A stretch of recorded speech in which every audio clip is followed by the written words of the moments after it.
The presence. They say houses hold memories. Mine held something else. Something that didn't want me to leave when I did. Hi, I'm Sam. I'm not the kind of guy who talks about energies or auras at parties. I fix HVAC systems for a living. I pay my taxes and grill on Sundays. When I was about 8 or 9, I learned that reality's got trapdoors, and some of them open inward. One thing you should know about the layout of my childhood house is that when you first come in the front door, immediately to the left is a long hallway that leads to my parents' and I's bedrooms. If you were to continue going straight as you walked into the house, it would open up into a living room area on the right and a kitchen area to the left. One afternoon, I was home alone. My parents were running some quick errands, so it was just me and the family dog, Duke. I remember I was sitting on the couch playing Madden NFL on GameCube in the living area. I had just finished a game, and I was in a loading screen, so for a moment there was silence. But that's when I realized it wasn't silent. I could hear something, some noise I'd never heard before. It sounded like someone was crinkling newspaper in their hand, and it was coming from down the hallway leading to my parents' room.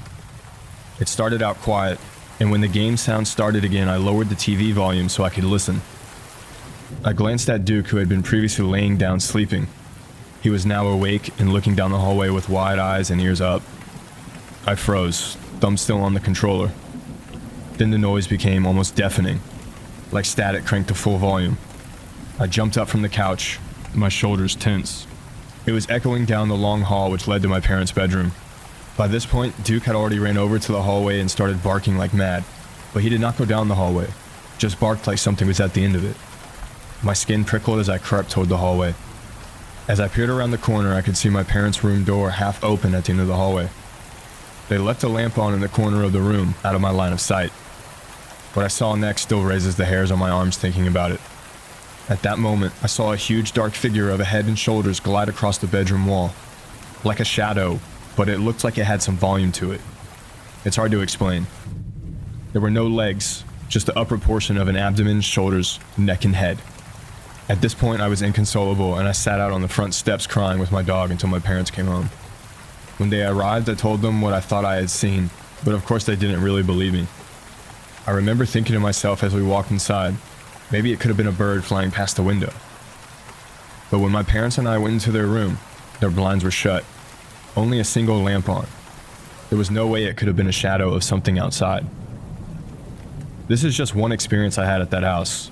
I also had sleep paralysis nearly every night. Hair would stand up on the back of my neck when I was in the master bedroom, or the storage room / laundry room. I'm getting chills as I type this.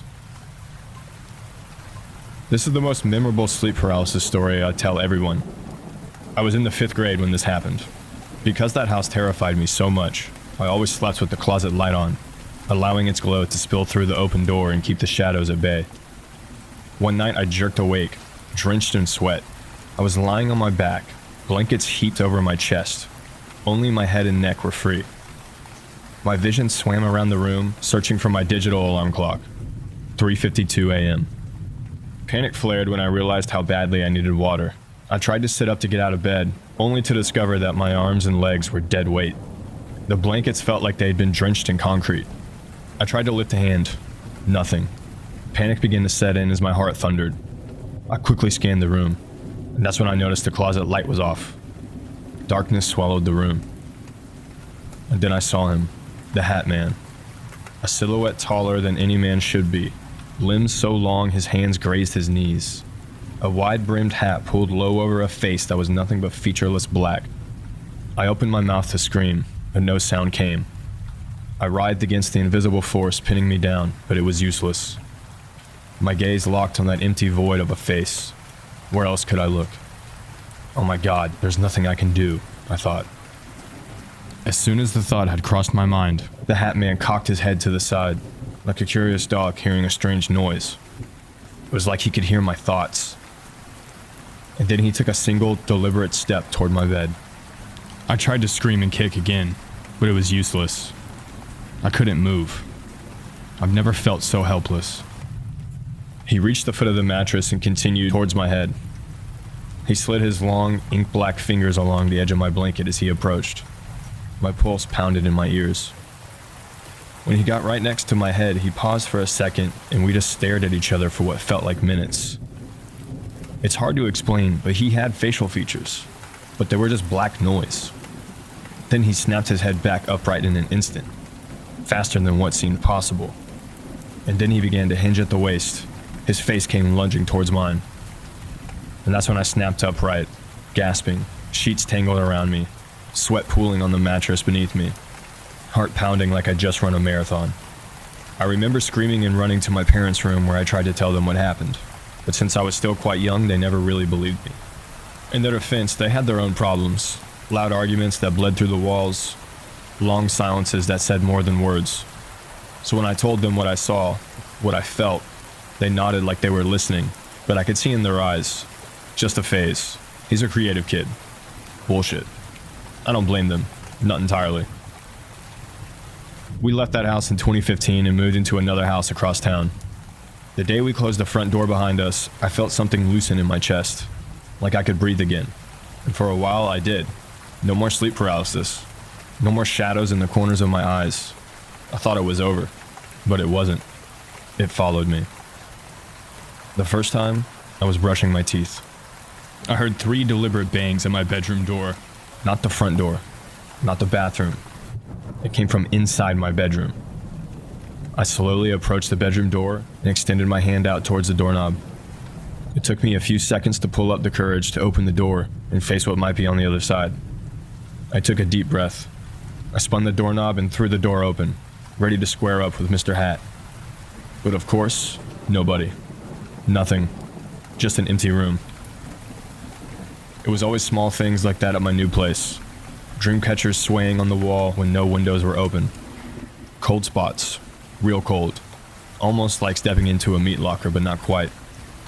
But then on another night, maybe 3 months later, I was laying in bed when I heard some scratching at my bedroom door. The door wasn't closed, but was slightly cracked. I had a cat at the time, so I figured it was the cat scratching at the door to open it more so it could come in the room. A few moments later, something sat at the foot of my bed. I know I felt the mattress dip. I thought it was my cat, until I turned on my phone's flashlight. There was nothing there, and no sound, no movement. That's the craziest stuff that ever happened in my apartment. I ended up moving back in with my parents maybe 2 years after that. Since then, nothing too crazy has happened to me specifically. My family's reported hearing my voice when I'm not around a few times. They'll swear I called out from another room. Hey, or can you come here? But when they check, I'm either not home or in a completely different room. So honestly, I don't think it ever left. Thank you for watching this episode of the Cryptic Archives. Let me know in the comments what you liked and disliked about the video. My main goal is to give you the most enjoyable viewing experience possible. If you like this content, please like and subscribe, and please share the video to a friend who might enjoy it. This channel has a goal to reach 100,000 subscribers by the end of the year. Your support is greatly appreciated. Until next time, stay safe.